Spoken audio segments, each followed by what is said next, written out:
Bienvenidos a Nébula, un viaje al corazón del misterio, donde el universo susurra secretos que desafían nuestra comprensión. Somos Raúl Sacrest y Patricia Alonso, tus guías en esta travesía por lo desconocido, donde las estrellas no solo iluminan el cielo, sino también los enigmas que guardan. En Nébula exploraremos los misterios que yacen más allá del horizonte, aquellos que se esconden entre las sombras de la realidad y la imaginación. Desde antiguas civilizaciones que miraban al cielo buscando respuestas hasta fenómenos inexplicables que continúan desafiando a la ciencia moderna. Acompáñanos en cada episodio mientras desentrañamos historias de lo inexplicable. Exploramos los confines de la mente humana y nos adentramos en las profundidades del universo en busca de las respuestas que yacen en el abismo. Ajusta tu mirada al firmamento. Apaga las luces de la razón y deja que el misterio te envuelva. Esto es Nébula. Bienvenidos a lo desconocido.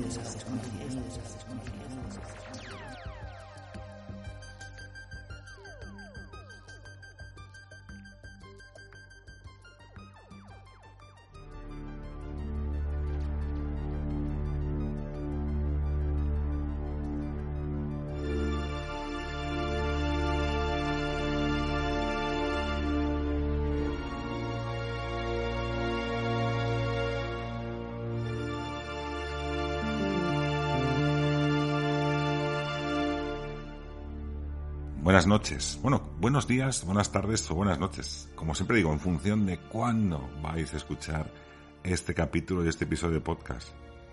Hoy sorprendente, hoy no hay entrada. Hoy, esta semana, no me he currado una entrada. O quizás no me la he querido trabajar. ¿Por qué? Porque tenemos una entrevista muy interesante. Pero bueno, antes de hablar de esta entrevista, ante todo, buenas noches, Patricia Alonso. ¿Qué tal esta semana de esta nueva temporada de Nébula? Buenas noches, Raúl. Buenas noches, nebuleros. Bueno, pues como os decía el otro día, yo sigo con ganas de Nébula, de grabar más programas, de cosas nuevas y sobre todo, bueno, pues felices como siempre de que estéis ahí todos con nosotros. Y esta semana hemos tenido bien hablar con una amiga, se puede decir de esta forma, una amiga, una conocida, que además vive aquí en Valladolid. Y fijaros como el título de la portada dice La exorcista. Y repito, La exorcista. Mujer. Cualquiera que la vea aquí en Valladolid por la calle va con su alzacuellos. Y muchos le preguntan a qué se debe. Una mujer con alzacuellos, una mujer sacerdote. Sacerdote ordenada por la Iglesia Católica, Romana y Apostólica. Y además de todo ello, exorcista. De hecho, si le ponemos este apelativo de ordenada sacerdote, es porque quería realizar exorcismos viendo la problemática que existía en el mundo. Y en este caso más concreto, aquí en Valladolid. Bueno, estamos haciendo esta presentación cuando ya hemos grabado esta entrevista. ¿Qué te ha parecido la entrevista? ¿Qué va a esperar Nébula o esos nebuleros de esta entrevista, Patricia? Pues yo desde luego estoy encantada con la entrevista que hemos grabado, porque Belén Repiso, que así se llama, es una mujer que creo que ha roto moldes, que no se ha conformado con lo que la vida le ha ofrecido, sino que ella ha perseguido sus sueños para conseguir realmente lo que quería y lo ha hecho. Y como vais a ver, me parece una mujer muy valiente, comprometida y bueno, pues qué más deciros, que es paisana mía, de aquí de Valladolid, y que para mí es un orgullo, las cosas como son. Bueno, más que perseguir su sueño, yo creo, más bien que siguió sus instintos internos de quizás esa ayuda al prójimo, como bien dice, en este caso, las Escrituras. Y yo creo también que hay una promesa por en medio que cuando ella, de alguna forma, recibe ese bautismo, hace una promesa que os explicará en esta entrevista. Pero fijaros, vamos a hacer una cosa. Os dejamos íntegramente con la entrevista, que además es una charla muy amena, prácticamente más de 1 hora y media, yo creo. 1 hora y media hablando con una exorcista. Insisto, una exorcista. Incluso de casos que han salido publicados en prensa. No os perdáis para nada esta charla entre amigos.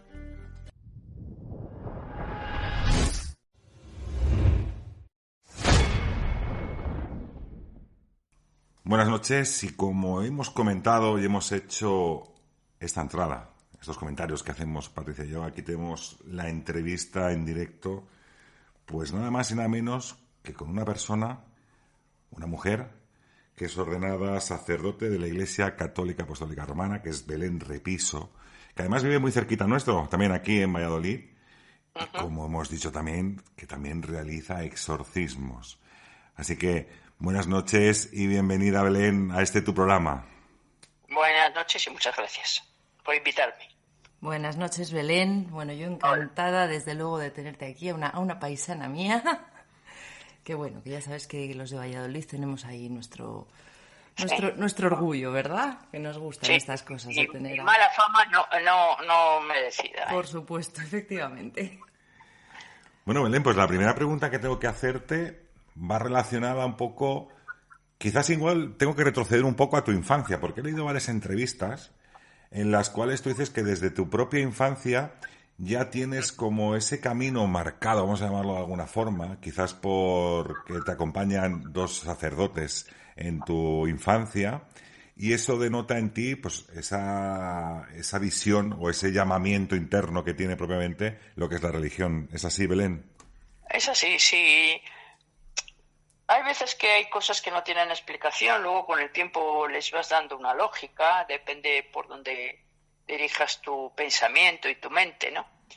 Y tus creencias. Pero es verdad que mi familia era atea, de hecho mi padre era comunista acérrimo, y le salió la hija religiosa, con lo cual pues era una explosión atómica en mi casa continuamente, ¿no? Lo bueno de mi casa es que había mucho diálogo, pero claro, había mucho enfrentamiento también. Yo creo que Dios nos guía a todos por un camino determinado y solamente tenemos que seguir. A veces le seguimos y a veces no. Como en mi caso, todos, ¿no? Yo también a veces le seguí y a veces no. Pero sí que Dios me puso en mi camino dos personas que me guiaron y me enderezaron también, ¿no? Que fue Millán Santos, que fue un cura obrero de aquella época, y el padre Jaime Gómez, que era de Clérigos de San Beato, ¿no? Y uno me enseñó un poco el camino, eran sacerdotes los dos, pero uno me enseñó un poco el camino revolucionario de lucha por la justicia social, la lucha por los marginados, ¿no? Por defender sus derechos.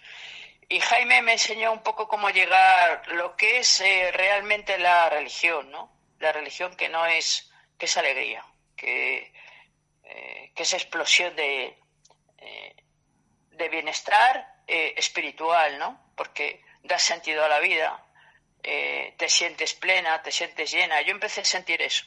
Y él me enseñó eso, ¿no? No tanto la parte religiosa de la Iglesia, está un poco ancestral, que se basa en el sufrimiento continuamente, ¿no? Sino esa otra parte de la alegría, lo que es el Evangelio. El Evangelio es alegría. ¿Y cómo es posible, Belén? Esta gran suerte, ¿no? ¿Cómo es posible, Belén, como has dicho, en una casa, digamos, para nada religiosa, evidentemente, cómo acaban tus pies, digamos, tramitando con estas dos personas que has comentado, con estos dos sacerdotes?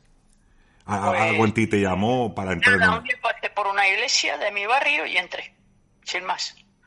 Y no recuerdo muy bien el momento. O sea, sé que empecé a tomar contacto a través de la catequesis, no que me dieran a mí, sino dar yo a catequesis, y me empecé a empapar un poco de la figura de Cristo, ¿no? Y ahí empezó toda mi andadura. O sea, desde entonces, yo tendría 13, 14 años, mi vida ha sido Cristo por y para Él, ¿no? Y intentando siempre escuchar su llamada y responderla, y eso a veces es complicado, porque discernir lo que es la llamada de Dios y lo que es la tuya, tu propio ego, y luego dar respuesta, pues a veces es complicado. Fíjate, es curioso lo que acabas de contar, Belén, porque en parte me siento un poquito identificada, porque eso que has dicho de que bueno, pues un día porque sí entraste en una iglesia. Yo tengo que decir que a mí me pasó algo parecido, porque yo soy una persona que soy católica, pero yo reconozco que nunca he sido muy practicante, porque digamos que en cierto modo yo tampoco comulgo mucho con las ideas de la Iglesia, sinceramente. Con las ideas del hombre, no de la Iglesia. Efectivamente, voy un poco, como dices tú, toda esa parte de sufrimiento, de castigos, no entra en mi cabeza todo eso, creo que ya lo he comentado alguna vez en algún programa. Y es curioso porque una vez también, tú lo sabes, ahí en la Plaza de la Circular, un día, porque yo nunca he sido de entrar a una iglesia, sinceramente, y no me digas por qué, un día de repente me dio por entrar. No sé por qué. Entré, me senté en el último banco, el sacerdote estaba ofreciendo misa, y yo, bueno, pues me quedé ahí calladita, escuchando, y no sé qué vería ese hombre en mí, que cuando acabó la misa yo seguía ahí sentada y se acercó a mí y me preguntó: ¿estás bien, hija? No sé qué. Digo: sí, padre, simplemente he entrado a escuchar y tal. ¿Queréis creer que a día de hoy han pasado de aquello pues como 30 años, 28, 30 años de esto que os estoy contando? Y a día de hoy ese sacerdote puedo decir que es una de las mejores personas que he conocido en mi vida. Y amigo. Y podría decir que uno de mis mejores amigos. Para mí, fíjate, estas vivencias no son nada extrañas, ¿no? Yo creo que Dios nos pone, ¿no? Dios es padre, madre a la vez, ¿no? Son las dos cosas. Y un padre y una madre que te quieren nunca te dejan. Sí, nosotros que somos humanos, ¿no? Hacemos las cosas que hacemos, pues imagínate Dios, ¿no? Queremos a nuestros hijos, ¿no? Dice el Evangelio, pues imagínate él y ella, porque hablamos de Dios en masculino y esto es un error. Primero porque Dios no tiene sexo, eso va a empezar. Pero sí que tiene las características de padre y madre, psicológicamente hablando, ¿no? Porque es la totalidad. Entonces, un padre y una madre, ¿qué te hacen? No te dejan nunca de la mano. Y si te ven que vas por un camino equivocado, pues ya te ponen las personas adecuadas. Yo creo que lo único que tenemos que hacer es estar un poco avispados, ¿no? Un poco estar al loro de cómo Dios te va guiando continuamente. Eso que llamamos casualidades, que ya demostró físicamente y científicamente que no existen las casualidades, pero que nosotros lo seguimos llamando así, pero no sé por qué no vemos la figura de Dios en cada cosa que nos pasa. Hoy leía una frase, ¿no?, que la he puesto en Facebook, que es: si tú pones a Dios en todas las cosas, luego verás a Dios en todas las cosas. Y eso es lo que yo creo que nos falta ahora mismo, ¿no? Hemos perdido el norte, quizá porque la vivencia de ese Dios que nos muestra no es muy gratificante, la verdad. Bueno, aparte, fijaros que estamos hablando con una persona que desde, pues eso, contracorriente, nadando en su propia familia por procesar, digamos, llamémoslo así, es la religión cristiana. Pero no te quedas tampoco ahí, Belén, porque yo sé que poco tiempo después de que conozcas esa revolución y, como has dicho, esa justicia social, de alguna forma, tú te embarcas en proyectos de ayuda en la sociedad y en los barrios, ¿no es así? Claro, sabes, leyendo el Evangelio lo ves claro, ves la opción de Cristo, ¿no? Por los pobres, por los marginados, por los que sufren. Está clara en el Evangelio esa opción. Y un día, primero el padre Jaime, cuando yo tenía 13, 14 años, nos propuso a los catequistas: el que se quiera bautizar ahora, que lo haga de nuevo, sabiendo lo que está haciendo, como una opción personal. Algunos levantamos la mano, otros no. Yo la levanté y dije: sí, yo quiero pertenecer a la Iglesia Católica. Y nos dijo: y cada uno que se le va a bautizar de nuevo, que delante de toda la comunidad exprese una frase como de compromiso, ¿no?, con este momento. Yo dije en el micrófono, esto fue en la Iglesia del Carmen: Señor, haz de mí lo que quieras. Esa fue mi frase y he tenido que asumir esa frase toda mi vida, y a base de mucho sufrimiento, de vivencias, pues que de alguna manera incluso me llevaron a pensar en el suicidio, ¿no? Alguna vez. Y la otra frase fue: siempre me voy a dedicar a los pobres de los más pobres. Luego esa frase me enteré que la había dicho Teresa de Calcuta, ¿no? Pero de aquella todavía yo no la conocía. Y entonces esto fue la apuesta mía. En cada momento de mi vida decir, vale, ahora los pobres de los más pobres, ¿quiénes son en esta sociedad? Y ese ha sido mi peregrinaje, ¿no? Empecé, ahora los pobres de los más pobres, cuando yo tenía 16, 17 años, eran los gitanos, ¿no? Los gitanos, ahora el grupo étnico, que estaban las chabolas, todavía estaban aquí las chabolas en Valladolid. Bueno, pues me fui a vivir a las chabolas para darles clase de cultura, ¿no? Bueno, para enseñarles a leer y escribir, sin más. Eso me llevó a que mis padres me echaran de casa. Yo, ahora que soy también madre, tengo 2 hijos, pues entiendo lo que significa para una madre que tu hija se te vaya a vivir a las chabolas de aquella, ¿no? Con la fama que tenían los gitanos y demás. A mí me trataron siempre fenomenal, con mucho respeto, nunca tuve ningún problema.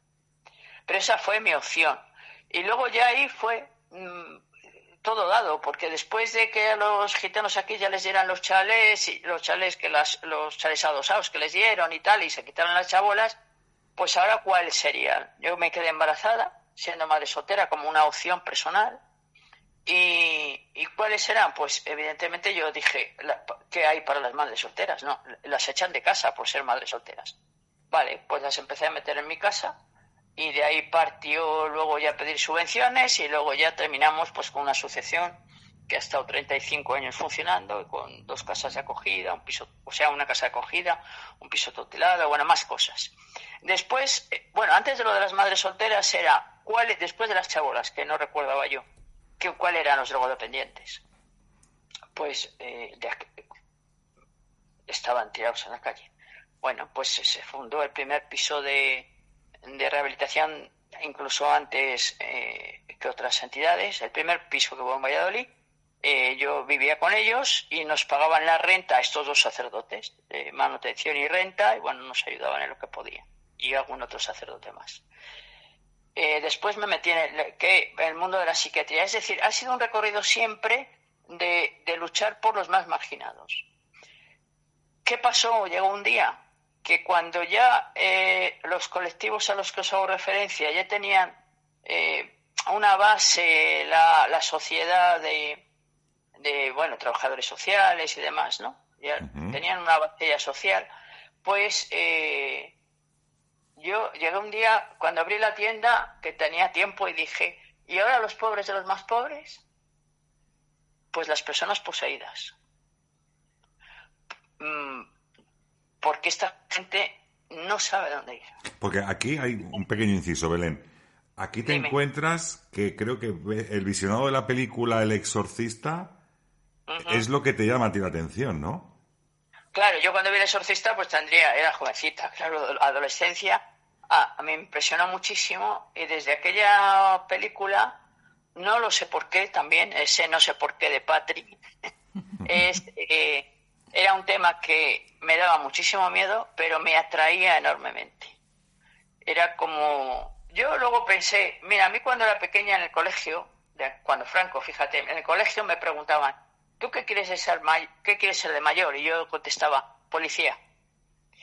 Después, no hace tanto tiempo me di cuenta, digo, mira, al final terminé siendo policía, porque al fin y al cabo cojo a los malos también, ¿no?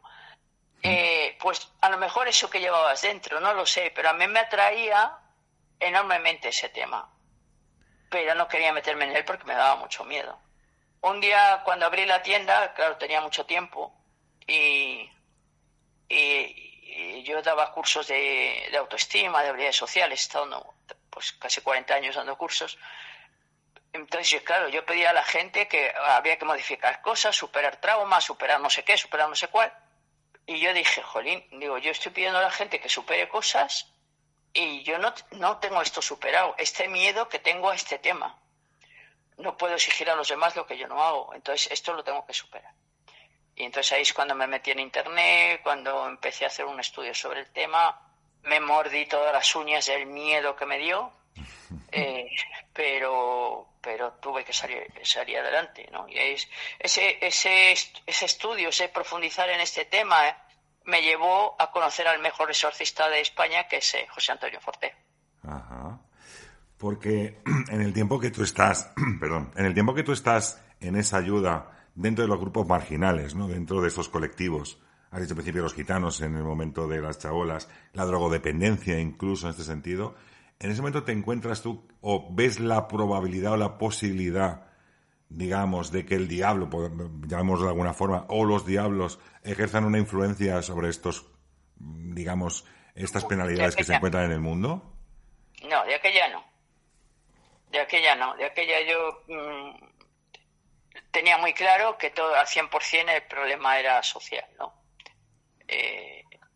Después, según me voy metiendo en este tema, pues voy cayendo en la posibilidad de que estos seres realmente existen, que tienen un nombre, que tienen una personalidad propia, ¿no? A nivel teórico, porque yo me meto en internet y empiezo a estudiar el tema y empiezo a contactar con gente, ¿no? Entonces, empiezo a vislumbrar esa posibilidad. Luego la realidad, el enfrentamiento con estos seres a nivel personal, es cuando me da la certeza de que sí que hay una influencia, ¿no? en los seres humanos y en la sociedad en general y en el mundo, ¿no? Primero porque cuando te metes un poco más en profundidad, dices, es que hay cosas que solo tienen esta explicación, no hay ninguna otra explicación. Y después porque cuando tú ves que realizas, por ejemplo, un exorcismo o oraciones de liberación, pues esa persona sana.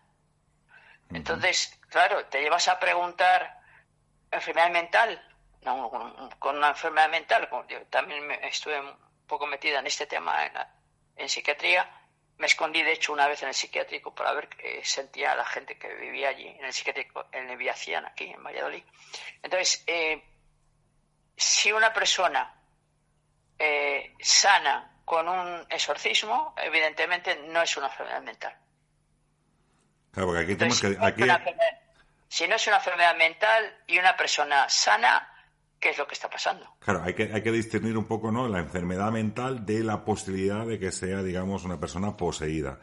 Y el padre Fortea, Belén, ¿qué te decía?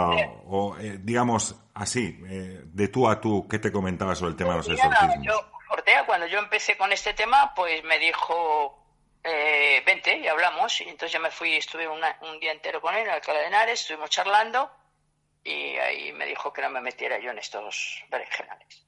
Y casi que me liberó, porque yo cuando entiendo que cuando una persona sabe algo más que yo en cualquier tema, yo voy a callar. Entonces me dijo, no te metas en esto, déjalo y tal.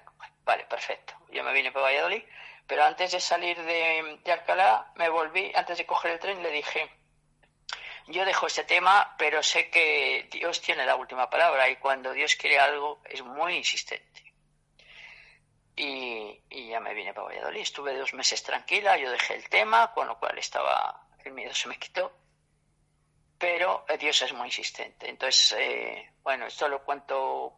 Me están ahora grabando un documental que terminaremos en octubre, noviembre. Y lo cuento en todos los sitios. También lo voy a contar en el documental. Ah, pues esto luego hacemos publicidad. Dices cómo se llama el documental y cuándo se podrá ver. El documental creo que se va a llamar La Cura. Ajá, buena referencia. Por lo que me han dicho, ¿vale? Hemos grabado ya algunas cosas y creo que vienen en octubre a terminar de grabar, octubre, noviembre, no sé cuándo terminaremos, porque es un poco pesado la cosa, la verdad. Bueno, pues yo ya les he dicho que Patrick que no me pille. Esa faceta ya la dejamos. Exorcista sí. Esto de ponerte así, vamos a repetir y tal, no es lo mío. Bueno, entonces... pues apareció una chica en la tienda. Recuerdo que era un día como a las 8 de la noche, y 8 menos 5 así, porque llegó y me dice, ¿tienes unos pendientes de turquesa? Y esta chica era súper delgada, ¿no? Estaba súper delgada. Y la digo, ¿tienes anorexia? Le digo, ¿no? Y me dice, No, se enfadó un poco. Dice, tengo problemas de alimentación. Uh-huh. Y digo, no me da igual que me den de un lado que me den de otro. Digo, vete mañana y hablamos, ¿no? Y yo de Fortea había traído 3 cruces, había comprado unas cuantas para regalar, 3 crucecitas de San Benito, colgantes, y me habían sobrado, o sea, unas cuantas, y me habían sobrado 3. Y les tenía allí en la tienda. Y entonces la chica vino como a los 2 días y me empezó a contar cosas, bueno, y yo pensando a ver si había habido abusos, lo que sea. Y entonces en un momento de la conversación me dice, es que a mí me pasan cosas raras. Y yo pensé, ya empezamos. Digo, si la pregunto, ¿qué cosas raras la pasan? Ya me va a contar. Y entonces como Fortea me ha dicho que no me meta, no me meto. Y entonces fui a darle una cruz para que se la llevara. Y no me dio tiempo a ponerla en la mesa. Se puso igual que la de la película del exorcista. Se puso con los ojos en blanco, se ensanchó. Estábamos muy cerca, una silla de otra, y una voz la salió, bueno, pues de ultratumba de estas, y me dice, tú esta la dejas que es mía. Y le digo, hombre, yo en ese momento la sensación que sentí es una paz, una tranquilidad, y esto es lo que he venido a hacer esta mundo. Luego tuve que ir al servicio, ¿no? Del miedo que me entró después. Pero en ese momento es eso. Esto es lo que he venido a hacer y esto es lo que tengo que hacer. Entonces me dice, tú a esta la dejas que es mía. Y yo le digo, hombre, ¿tú quién eres? Y dice, a ti te lo voy a decir. Digo, ¿tú sabes que no tienes que estar ahí? Y me dice, como no la dejes te mato. Digo, tú a mí no me puedes hacer nada porque Dios está conmigo. Y volvió en sí. Entonces la pregunté, digo, ¿esto te pasa muy a menudo? Esta chica tendría entonces 30 y tantos años. Porque ella, perdona, Belén, ella recordaba lo que te había dicho, de déjala que es mía y todo esto, ¿ya lo recordaba? ¿Cómo? La chica recordaba que te había dicho... No. Entonces digo, a ti estas cosas pierden, hay un tiempo de pausa ahí que pierden. Digo, ¿estas cosas te pasan muy a menudo? Dice, no. Dice, me dijo que sí. No, o sea, lo que ella me decía es que le pasaban cosas como que no la dejaban dormir por la noche, que la sujetaban y no se podía mover, que sentía voces así, por ejemplo, algo que me llamó mucho la atención, que había ido a la tienda varias veces, pero que algo la empujaba y no la dejaba entrar a la tienda. Ajá. ¿Sabes? Entonces, claro, entonces le dije eso, que si la pasaba muy a menudo. Me dijo que cuando la pasaba, que perdía lapsus de tiempo, ¿no? Uh-huh. Desde los 14 años, porque había estado presente en una ouija que estaba haciendo su hermana con sus amigas. Es decir, a la hermana y las amigas no le habían pasado nada y a ella sí. Quizás porque era más débil, Belén, a lo mejor, de personalidad me refiero. Yo fíjate que pienso, después de todos estos años, tiene su lógica, ¿no? El diablo ataca a la gente buena. Uh-huh. A la que no es tan buena ya la tiene. Claro. Y esta persona era la bondad personificada. Y bueno, pues te diré que, claro, llamé a Fortea al día siguiente, me dijo que nos fuéramos para allá, inmediatamente las dos, nos fuimos otra vez a Alcalá, pero cuando llegamos allí al día siguiente, le habían mandado en el Vaticano a hacer un estudio sobre el tema de esos exorcismos y demás, y iba a estar 4 años fuera. O iba a hacer una tesis o algo así. Iba a estar 4 años fuera, con lo cual nos dijo, volver a Valladolid, a hablar con vuestro obispo y que os pongan un exorcista. Y ahí empezó mi peregrinaje en Valladolid en busca de un exorcista que duró 1 año y pico. Porque esta chica, según Fortea, estaba poseída por 5 demonios. Ahora tiene 50 años y sigue poseída por uno, que es Satanás. ¿Cómo se sabe la cantidad de demonios que tiene una persona dentro? Es decir, ¿cómo se cuantifica esto? ¿Cómo lo cuantificaba? Porque se presentan con los nombres. Si el exorcista tiene yo no te llamaría poder, ¿no? Pero yo quizá más fe. Yo sí que lo que he visto es que cuanto más fe tenga el exorcista, mejor van las cosas. Más fuerza tiene contra esta gente, ¿no? Entonces se muestran, o bien al exorcista, el espíritu, le da esa información. Porque yo tengo entendido, Belén, que cuando ese diablo te da esa información, o sea, lo que no quieren dar nunca es el nombre, ¿no? El nombre, porque a través claro. del nombre tú con tu propia fe puedes dominar a ese demonio, ¿es así? Claro, es que el nombre, si te das cuenta, el nombre en los judíos es sumamente importante. En la cultura judía, en la religión judía es muy importante. De hecho, lo primero que le preguntan a la llama ardiente es ¿cómo te llamas? ¿No? Yo soy el que soy, dice Dios, ¿no? El nombre, saber el nombre de una persona es tener poder sobre él. Entonces, el dar el nombre empiezas a debilitarte. Se empieza a debilitar, por eso no te quieren dar el nombre nunca. Pero en el caso de Fortea es fusión del espíritu. Esa información se le da al espíritu.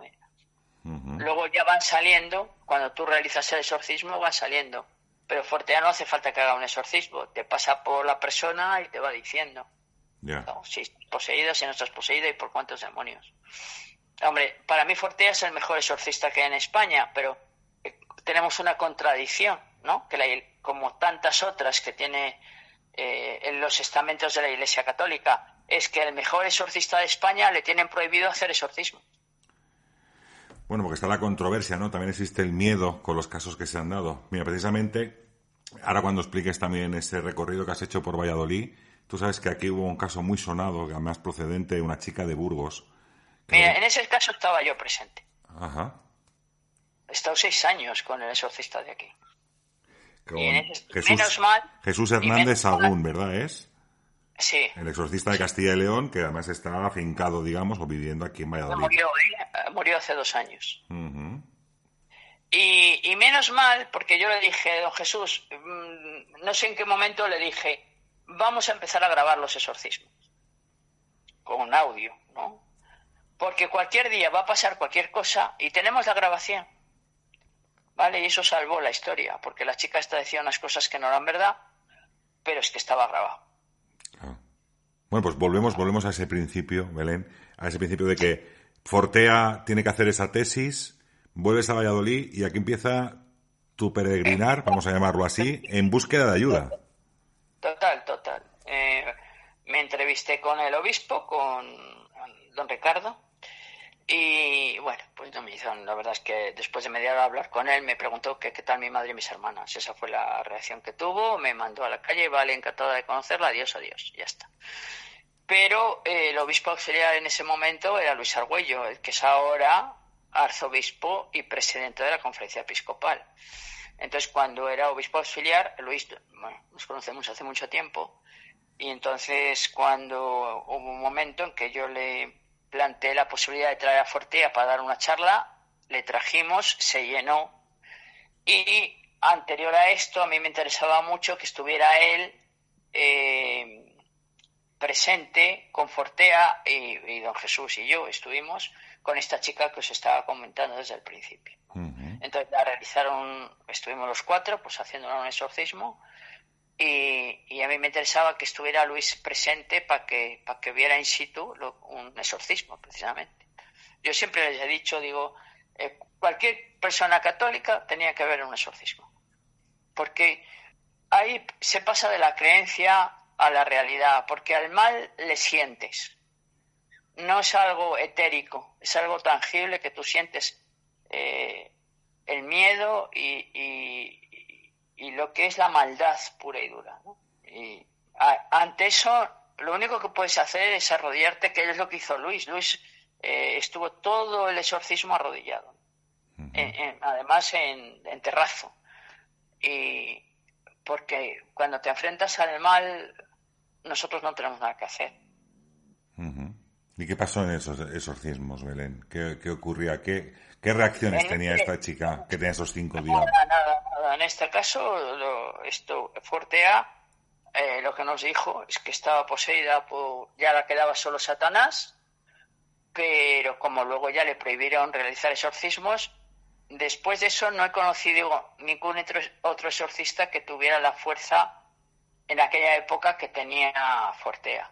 Y esta chica, después de ese exorcismo, ya tiró la toalla. Dijo que ya no quería seguir porque ya no quería seguir. Tiró la toalla. No hace tanto que la vi yo, hará 2 años o 2 años y medio. Ni siquiera ya mantuvo la relación conmigo porque me decía que cada vez que me veía recordaba todas estas fases. Y yo la vi de lejos, por Angustias, y realmente parecía un demonio andando. Le ha salido una chepa en la espalda, puntiaguda, iba con una cachava, o sea, muy mal. Pero si la persona dice hasta aquí. La verdad es que es muy duro, porque realizar un exorcismo una vez a la semana durante 15 años es una barbaridad. Entonces hay gente que ya dice hasta aquí. Sí, es si que me muero y ya está. El exorcismo, cabe decir, y yo he entrevistado también a varios exorcistas, entre ellos también el de Barcelona, que también fallece hace poco, además, hace unos años falleció. Ahora no sé cuál es el de Barcelona, evidentemente, pero sí dicen esto, que la persona exorcizada nunca termina de curar y se tiene que estar realizando exorcismos cada cierto tiempo. Sí, bueno, depende de los casos. Luego también es, claro, tú en el momento que te metes en un mundo muy espiritual, porque imagínate tú y toda tu familia. Yo a veces, le digo a Fortea a veces, ¿no? Normalmente hablamos asiduamente, ¿no? Y me enfado, ¿no? Porque él me dice, no, es que yo tengo el voto de obediencia. Dice, yo tengo que obedecer lo que me dicen. Digo, ya, pero es que no es justo. Imagínate que mi hija ahora está poseída. ¿Dónde voy? Y que el mejor exorcista de España, que yo sé que tú la vas a curar, me digan que no por ideologías políticas y no sé qué y no sé cuál, que es que pues me parece totalmente injusto, ¿no? Pero es lo que hay, es decir, los exorcistas que están nombrando ahora no valen para nada. O sea que incluso en el propio en el mundo de los exorcismos, la política también se mete o sea, no lo dejan como un margen de decir esto sirve para esto, hay que curar y lo dejamos como tal, sino que también la política está. En la Iglesia Católica hay mucha gente buena, somos seres humanos, no es que seamos buenos y malos, somos seres humanos. Y entonces las envidias, el que tú seas más famoso que yo, eso sigue como una gangrena en la Iglesia Católica. Bueno, me imagino que todas las iglesias, ¿no? Pero es muy evidente cada vez más en la Iglesia Católica, porque sale a flote. Sí. Entonces, no hay ninguna razón por la que Fortea no sea el mejor exorcista. ¿Por qué lo quitan? De hecho, yo le decía, digo, tú tenías que estar dando clases a los exorcistas que hay ahora, que no tienen ni idea. Porque claro, uno no nace sabiendo ser exorcista. De hecho, en Roma hay una escuela de exorcistas. Tú tienes que aprender, aparte de tener fe. Bien, pero te tienes que formar. Pues no. O sea, el mejor exorcista de España cogen y le ponen en un hospital y a dar misa a unas religiosas y punto en boca. No tiene sentido. Es que hay cosas que no tienen sentido. Y luego yo conozco concretamente gente además de Sevilla que está buscando un exorcista como locos y lleva años. Y encuentra a uno que le dice que es que no cree en el demonio. Entonces, una incongruencia, una casa de locos, no te lo digo de verdad. O sea, nombran a un exorcista que no cree en el demonio para que te digan, no, es una enfermedad mental. Que no, que es que hay cosas que no tienen sentido, que no hay por dónde cogerlas. Y esto, pues eso, yo la iglesia, cuando alguien me dice en la tienda, es que yo no creo en la Iglesia Católica, digo, ni yo. Yo creo en Dios y creo en el Evangelio y creo en un Señor que dio su vida por mí, ¿vale? uh-huh. Lo otro hay que entender que son una comunidad, que somos muchos millones en el mundo, que es difícil, ya una comunidad de vecinos es complicado, pues imagínate millones en el mundo, pero bueno, pues en esta comunidad grande en la que yo estoy inmersa hay cosas que no me gustan y que tengo que cambiar. Pero yo no creo en una comunidad etérica, yo creo en un Señor. ¿vale? Y entonces en la Iglesia hay que cambiar cosas. Claro, lo tuyo es la fe hacia esa espiritualidad, podemos llamarlo así, por contra de lo que dicen las personas, que es diferente, ¿no? Claro. No, las personas se pueden equivocar. Y todos tenemos el punto de partida es el Evangelio y con pinzas. Porque claro, también el Evangelio hay que estudiarle. Y hay que entender la Biblia, y hay que saber cómo se escribió y los distintos tipos de lenguaje. Hay que saber un poco, ¿no? Pero la figura de Cristo no perderla de vista. Vale, ¿qué me dice Jesús? El mensaje de Cristo es muy cortito, no tiene mucha complicación, ¿no? Ama a los demás, ámate a ti y ámame a mí. Y Santas Pascuas. Claro. Entonces, si esa es la base, tiene que funcionar así. Si una persona está poseída, yo la tengo que amar. Entonces tengo que buscar todos los recursos para ayudar a esa persona. Y eso fue lo que no encontraste en Valladolid, precisamente. No lo encontré hasta que me enfadé. Bueno, porque me recorrí todas las parroquias, ¿eh? Porque claro, yo a esta chica la veía que sufría y no encontrábamos respuesta por ninguna parte. Y parroquias, y había sacerdotes en las parroquias, párrocos que te decían que no tenían tiempo, excusas continuamente, otros que no creían, que eso eran tonterías, que bueno, pues cada uno tiene una historia. Y me puse en contacto con los anglicanos porque yo la vocación sacerdotal la he tenido desde pequeña. Lo que pasa es que como yo pensaba que no podía ser cura nunca en la Iglesia Católica, pues ya está, ahí quedó, aparcada, ¿no? Uh-huh. Y entonces, claro, como no encontraba solución en la Iglesia Católica y yo veía a esta mujer que seguía sufriendo, digo, voy a ponerme en contacto con los anglicanos, y se lo dije, ¿no? Digo, me voy a poner en contacto con los anglicanos, me voy a hacer sacerdote con ellos y la voy a hacer yo el exorcismo.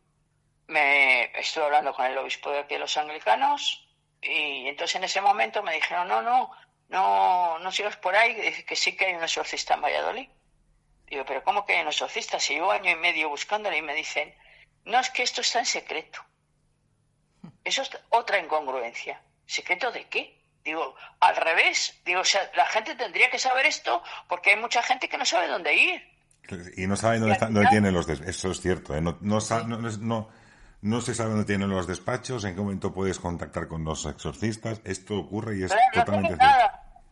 Entonces la gente al final que tiene este problema, pues termina en el psiquiatra, que habrá realmente personas que tengan una enfermedad mental, pero habrá otro tanto por ciento que no.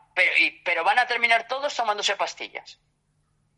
Claro, yo llevé un caso que me decía la chica, yo he ido al psiquiatra y le he dicho que veo al demonio. Y digo, pues claro, y dice, me ingresó. Digo, claro, solo a ti se te ocurre ir a un psiquiatra a decir que ves al demonio. Pues ¿qué vas a esperar? Pues que te ingrese, ¿no? Y realmente lo que tenías era una posesión. Exorcismos, unos cuantos, y se acabó el tema. Ni pastillas ni historias. Entonces, pues esto, hay mucha injusticia en este tema, para estas personas, ¿no? Que no saben dónde acudir. O sea que entonces, digamos, los anglicanos son los que te ponen en contactos con un exorcista católico, vamos a llamarlo así. No. Ah. Yo al comentar esto en la Iglesia Católica, al comentar esto a algunas personas de que me iba a hacer anglicana para poder ser sacerdote, me dijeron entonces no. Gente del arzobispado, pues entonces no entonces te damos ayuda. En ninguna parte, que sí que tenemos exorcista. Y es cuando me pusieron en contacto con don Jesús. Pero don Jesús el pobre también no había hecho un exorcismo en su vida. Y yo no había hecho tampoco ninguno, pero tenía el bagaje de que llevaba ya un par de años estudiando el tema y tenía mucho contacto con Fortea, me había leído todos los libros de Fortea, etcétera, etcétera, ¿no? Bueno, también te digo, Belén, es normal que don Jesús no hubiera hecho ningún exorcismo porque para poder encontrar al exorcista de Valladolid había que preguntar casi en Roma. Claro. O sea que totalmente normal. Y entonces empezamos un poco pues los dos juntos, con esta chica precisamente. Y empezamos a hacer un exorcismo a esta chica una vez al mes y terminamos haciendo 3 a la semana. No a esta chica, a diversas personas. Claro, se fue la noticia, se fue ampliando la cosa y empezó a salir gente por todos los sitios. Es verdad que a mí Luis me decía, dice, esto hay que tener cuidado porque lo que hace es un efecto llamada. Bien, Yo ahí, es verdad, porque cada vez que te pasa cualquier cosa, pues ya te crees que estás poseída con tanta película y tanta historia, pero es que ante eso, ¿qué podemos hacer? Yo, ante elegir entre el efecto llamada y que tengas una, como le dije yo, si tienes una cola en el arzobispado, pues la tienes.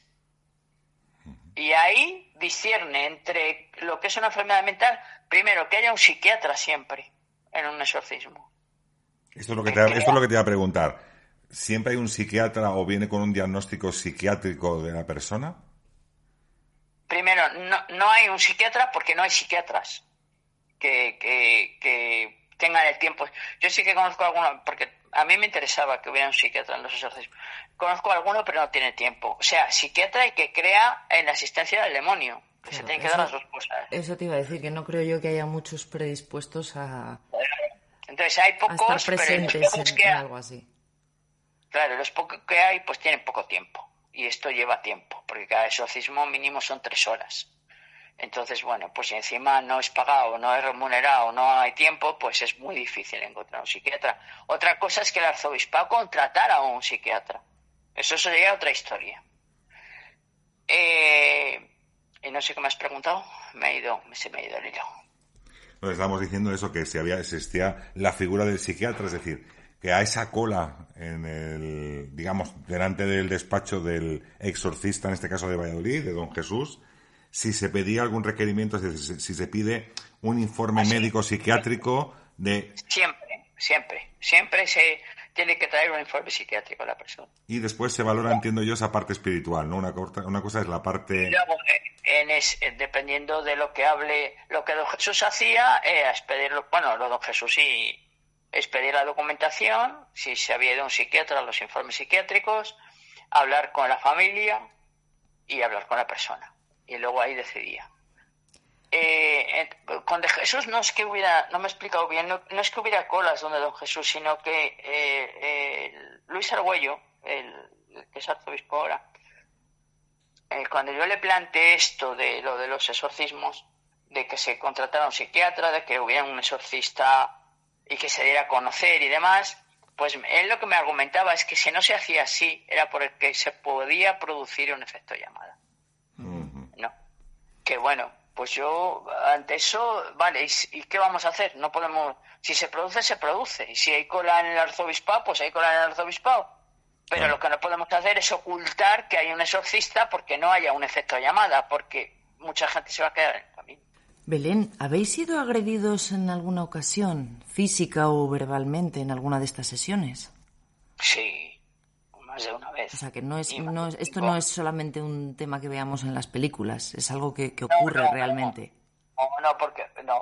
Claro que ocurre, porque date cuenta que una de las características de una persona poseída es la fuerza. La fuerza física. Uh-huh. Y recuerdo un caso recuerdo muchos casos, pero de estar 4 personas y no poder con una persona que pesa 40 kilos, no poder sujetarla entre 4 personas.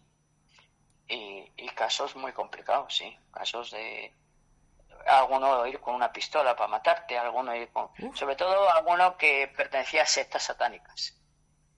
Gente que pertenecía a sectas y que les mandaban la secta que nos mataran, bueno, pues un poco de todo. O sea que digamos que hay como bandas organizadas, sectas satánicas, que no les gustan los exorcistas. No te he escuchado bien ahora. Digo que hay como bandas organizadas, llamarle sectas satánicas en ese sentido, que os tienen como en el punto de mira porque lo contrario a lo que ellos predican. Claro. Y en Valladolid hay unas cuantas, ¿eh? A mí me dijo la policía, un día hablando con ellos, que había bastantes en Valladolid sectas satánicas. Uno de los casos que llevamos, pues habían matado que se le llevó la policía como testigo protegido, habían matado a un mendigo y se habían comido el corazón. ¡Ay, madre mía! Uf. Sí, hay un submundo ahí que no conocemos. Eso te iba a decir, hay un mundo ahí oculto del que no tenemos ni idea. Totalmente, mira, yo... Claro, lo ves en las pelis y dices, mira, los Warren, y luego los tienes ahí a media hora de tu casa. Yo que vengo de Cataluña, he hecho muchas investigaciones de campo en ese sentido, y por ejemplo hay pueblos abandonados que lo que antiguamente eran las iglesias honradas evidentemente a Dios en este sentido, dentro del cristianismo, cuando han sido abandonadas y desalojadas, han sido aprovechadas por estos grupos sectarios para hacer rituales. Es decir, la iglesia que tienes evocada hacia Dios, yo digamos te la reutilizo para el mal. Te puedo hablar de Marbella, te puedo hablar de un montón de sitios que además en Tarragona también hay mucha secta, en ese caso satánica. Bueno, incluso cuando hablamos del tema de la Musara, acuérdate Correcto. de la iglesia abandonada de la Musara, que hacían allí rituales por la noche. Sí, normalmente son gente pues que no va más allá, ¿no? De que yo en la tienda es de minerales, donde los utilizamos para sanación. Por cierto, si hay gente católica que me está escuchando, porque hay mucha gente que dice esto de la New Age, todo esto de los minerales, pues es satánico. Y es de brujas. Bueno, y de brujas. Pues le remito a que vayan a Santa Hildegarda de Bingen, que es una santa católica, apostólica, romana, ordenada, nombrada santa y doctora de la Iglesia, que solo hay 4 mujeres por Benedicto XVI. Y en la homilía de Benedicto XVI lo que dijo es que todo lo que había escrito esta mujer estaba inspirado por el Espíritu Santo. Pues esta mujer escribió un libro que se titula El libro de las piedras que curan. Con lo cual me remito a la santa, para que vean que no es tanto del demoníaco, ¿no? Entonces, porque utilizamos las piedras para sanación, pues la gente me tiene que contar un poco su vida para yo poder darle la piedra, intentar acertar, porque en la tienda si en un mes no funciona la piedra se devuelve el dinero, con lo cual intento acertar a la primera o a la segunda, ¿no? Eso es cierto porque... Perdona, Belén, fíjate que es que me estoy recordando ahora que hace muchos años también yo entré en tu tienda. Ajá. Yo entré en tu tienda hace un montón de años y, bueno, pues yo estaba pasando una época un poco así rara y tú me diste creo recordar que era una turmalina negra. Ajá. Y poco después, me acuerdo además que te la llevé porque la piedra se había roto. Ah, sí. ¿Sí? Es que esa es la primera piedra que yo doy ahora a todo el mundo, la recomiendo. Sí, además me lo dijiste. Si la piedra se te rompe en unos días, tráemela porque tendremos que mirar a ver. Y sí, y la piedra partió sola. Y eso pasa también con muchos amuletos también. Cuando parten dicen que ha recibido un impacto o que ha cumplido su función de protegerte. Sí. No, bueno, si son amuletos, olvídate. Porque las piedras, yo he estado 5 años estudiando física cuántica. Las piedras funcionan porque es física. Y yo explico en la tienda por qué funcionan. Lo de los amuletos ya vamos a las creencias. Y yo ahí ya... Bueno, el poder que se le imprime, mucha gente, el poder que le imprime a un símbolo, se podría decir así. Bueno, pero para imprimir tú tienes que tener una energía bastante especial. Que lo de imprimir, bueno, bien, eso sería otro tema, ¿no? Yo tendría que ahí ver... Un día podemos debatir tú y yo, Belén, sobre este caso, si quieres. Cuando quieras. Te invitamos a otro programa y te debatimos sobre este caso. Bueno, pero ahora sí que me interesa ir al meollo de saber que te he presentado como ordenada sacerdote de la Iglesia Católica Apostólica Romana. Y mucha gente dirá, una mujer no puede ser sacerdote. Claro, y con toda la razón, ¿no? Pregunto. Una mujer puede ser sacerdote porque, entre otras cosas, Cristo no dijo que una mujer no pudiera ser sacerdote. Pero, y de hecho, en las primeras comunidades cristianas había mujeres sacerdotes y obispas. Y si no, remito también a las catacumbas de Priscila en Roma, que ahí están bien dibujadas, ¿no? Las dos, tanto Teodora como Priscila, ¿no? Una bendiciendo y otra celebrando la Eucaristía. Y no solamente eso, Belén, tengo que decirte que en todas las culturas, en todas las religiones paganas, religiones antiguas, la mujer siempre ha sido la persona, digamos, más espiritual. Es mucho más espiritual que el hombre. Bueno, yo creo que de eso depende del cerebro de cada uno. No, a mí, no quiero hacer diferencia porque no me parece, o sea, para Dios todos somos iguales, da igual hombres que mujeres. Y luego el cerebro de cada uno ya cómo se gestione. Pero en el caso de la Iglesia Católica esto es un camino a recorrer, ¿no? Es verdad que oficialmente todavía no está permitido por el Vaticano, pero es verdad que en la Iglesia Católica hay sectores cada vez más amplios, progresistas, de obispos que están de acuerdo en dos cosas: que las mujeres seamos sacerdotes y que los sacerdotes se casen si quieren, ¿no? Que sea el celibato algo opcional, que me parecen las dos cosas bastante lógicas. Pues sí. Entonces, ¿por qué yo soy sacerdote? Porque precisamente a mí me ha ordenado, o sea, tengo la sucesión apostólica. ¿Qué significa eso? Que no se ha roto desde los apóstoles hasta hoy. Apóstoles y apóstolas que había en aquella época, en la época de Cristo. Como María Magdalena, por ejemplo. Pues, por ejemplo, que fue la primera. De hecho, la Iglesia Católica la llama el apóstol de los apóstoles, ¿no? El apóstol de los apóstoles la llama, ¿no? Porque fue la primera apóstol, realmente. Bueno, luego las mujeres pues nos quitaron del medio, como no solamente la Iglesia, sino toda la sociedad en general. Yo antes de ordenar, la historia fue que yo, también por casualidad, entre comillas, a través de una amiga, me dice: oye, hay una asociación de mujeres sacerdotes católicas. Entonces me investigué, me puse en contacto con ellas y yo me entero que es una asociación de mujeres que desde el año 2002, 7 mujeres, que se llaman las 7 mujeres del Danubio, son ordenadas por 3 obispos católicos, con lo cual es válida la ordenación. Pues son obispos, actúan como tal, es decir, bajo la regla de la Iglesia Católica. Exactamente. Entonces ellos lo que hacen es imprimir el espíritu, la ordenación, ¿no?, en la persona. Y entonces esto es espiritual totalmente, es como los sacramentos, es un sacramento, el sacramento del orden. Entonces, si se respeta la sucesión apostólica, ese sacramento es válido. Es como el bautismo.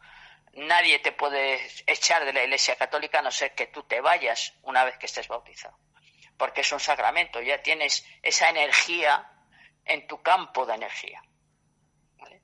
Es esa energía espiritual del Espíritu Santo en este caso.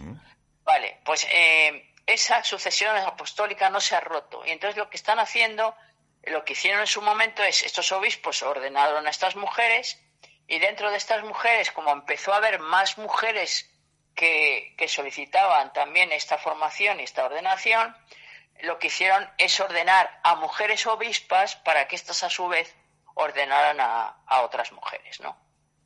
En el mundo, porque la cosa se fue extendiendo en el mundo. O sea que también ahora, me está diciendo que aparte de sacerdotes también hay mujeres obispos dentro de la Iglesia Católica a día de hoy. Exactamente. En España, la primera mujer obispa la han ordenado hace mes y medio. Y la han ordenado obispa de toda la zona sur del Mediterráneo. Porque nosotros un poco las que gestionaban hasta ahora todo el tema en Europa eran las obispas americanas y las obispas alemanas, ¿no? Bueno, pues entonces han ordenado, la primera sacerdote aquí fue Cristina Moreira, gallega, y luego después yo, pues ahora ella la nombraron obispa, pues ya te digo, en Santiago de Compostela estuve yo allí hace mes y medio. Pues así. O sea que tú ahora sigues, por ejemplo, como sacerdote, ¿puedes seguir las órdenes, en este caso, del Vaticano? O sea, ¿el Vaticano te reconoce para dar una homilía? Según Juan Pablo II, yo tendría que estar ahora excomulgada. De hecho, a las 7 primeras del Danubio las excomulgaron. Y les mandaron una carta diciendo que estaban excomulgadas. Y así ha sido siempre hasta el Papa Francisco. Y el Papa Francisco, a las mujeres ya que ordenaron con el Papa Francisco, ya no les llegó la carta de excomunión. Con lo cual, yo ahora mismo no sé si estoy excomulgada o no. Oficialmente no, porque no me ha llegado la carta. A Cristina, que fue sacerdote antes que yo, tampoco ya le llegó la carta, famosa, ¿no? No sabemos si estamos excomulgadas o no. O sea, a mi carta no me ha llegado ninguna. Me da igual, que no es algo que a mí me vaya a cambiar la vida. Voy a seguir haciendo exactamente lo mismo. Y voy a intentar luchar por cambiar lo que no me gusta Pero Belén, ¿tú puedes entrar a una iglesia y dar una homilía, una eucaristía, perdón? No. Sí. Yo, como sacerdote puedo administrar todos los sacramentos, igual que un sacerdote. Yo no tengo parroquia, claro, y si yo voy con el alzacuellos por la calle, porque es la única manera que tengo de dar visibilidad al asunto, de que la gente se entere. De hecho, me preguntan por la calle, ¿no? Yo no sabían tal y cual, les explico, ¿no? Pues a mí me parece muy bien. Y la gente está... Han hecho una encuesta a nivel mundial y casi el 79% está de acuerdo entre los católicos en que las mujeres seamos sacerdotes. Es decir, que será cuestión de tiempo, ¿no? Pero llegaremos. O sea, pero ahora mismo digamos que estáis en un limbo de ni no ni sí, ¿no? Podemos decirlo así. A nivel oficiales, no. No hay un limbo que valga. A nivel oficiales, no. Ahora, bueno, pues si dentro de la Iglesia Católica hay un sector que está de acuerdo, pues nosotros estamos al unísono con ese sector, evidentemente, y con el otro sector, no, que es el más tradicional y el más conservador. Entonces, mi pregunta ahora es... mismo, sí, dime. Mi pregunta es, por ejemplo, tú conoces un caso que sea para realizar un exorcismo. Tú tienes que contar con la presencia del exorcista, que digamos, que está, bueno, iba a decir bendecido, no, que está puesto, en este caso, por la Iglesia Católica, o lo haces tú directamente. Pues puedo hacer las dos cosas. De hecho, yo cuando me llega un caso, antes no hace tanto tiempo, me ha llegado un caso, siempre he intentado mandárselo al arzobispado, siempre. Lo que pasa es que, claro, a mí me prometieron que iban a poner un exorcista y hasta la fecha me consta de que no hay exorcista. Uh-huh. Entonces, y luego de la gente que me llega, porque para el caso de exorcismos son poquitos, es más influencias que posesiones, con lo cual las influencias lo arreglamos más con oraciones de liberación y demás, ¿no? Que al final tanto una cosa como la otra son oraciones, que no es otra cosa. Pero he intentado siempre, pero las personas que me llegan, como si tienen que elegir, prefieren que lo haga yo antes que un sacerdote, que un cura, ¿no? De la Iglesia Católica. Como que de la Iglesia Católica no se fía la gente, ¿no? Igual que cuando yo doy las misas. Yo doy las misas, las Eucaristías, claro, a mí no me van a dar parroquia ni nada, ¿no? Uh-huh. De hecho, entrar con el alzacuellos, por respeto nunca entro, pero si entrara me negarían la comunión. No me negarían la entrada, porque eso no me lo pueden negar, pero la comunión sí que me la negarían. Entonces, he quitado el comedor de mi casa y doy las Eucaristías en mi casa, una cada 15 días. Y las confesiones las hago aquí en mi casa también. Pues ahora tengo, por ejemplo, para mí la religión tiene que ser inclusiva, no excluyente, ¿no? Entonces, pues parejas gays que me han pedido que les case, pues si hay amor, pues bendito sea Dios, ¿no? Claro, que les puedes casar, no a nivel de papeles eclesiásticos. Claro, a nivel de papeles, pero sí espiritualmente. Claro, que es que a mí es lo que me interesa. Luego, si quieren papeles, que se vayan al juzgado. Uh-huh. ¿Sabes? Entonces, bueno, pues yo los sacramentos les administro, pero no les administro igual que la Iglesia Católica. Es decir, yo la Eucaristía la hago circular. No es el cura arriba y los demás abajo. Todos somos iguales. Uh-huh. Y todos participamos. La consagración sí la tiene que hacer el sacerdote. En ese caso la hago yo. Pero todos los demás también compartiendo todos. Es una comida, es una celebración. Claro. Igual, la confesión, pues yo últimamente me dijo una chica, y no es porque lo haga yo, pero me dijo, es la primera vez que yo siento que me he confesado de verdad. Porque no es, dime tus pecados, que yo lo de los pecados también, en paréntesis, y 3 Ave Marías a tu casa. Esto no tiene ningún sentido. No, tiene que existir el arrepentimiento real, ¿no?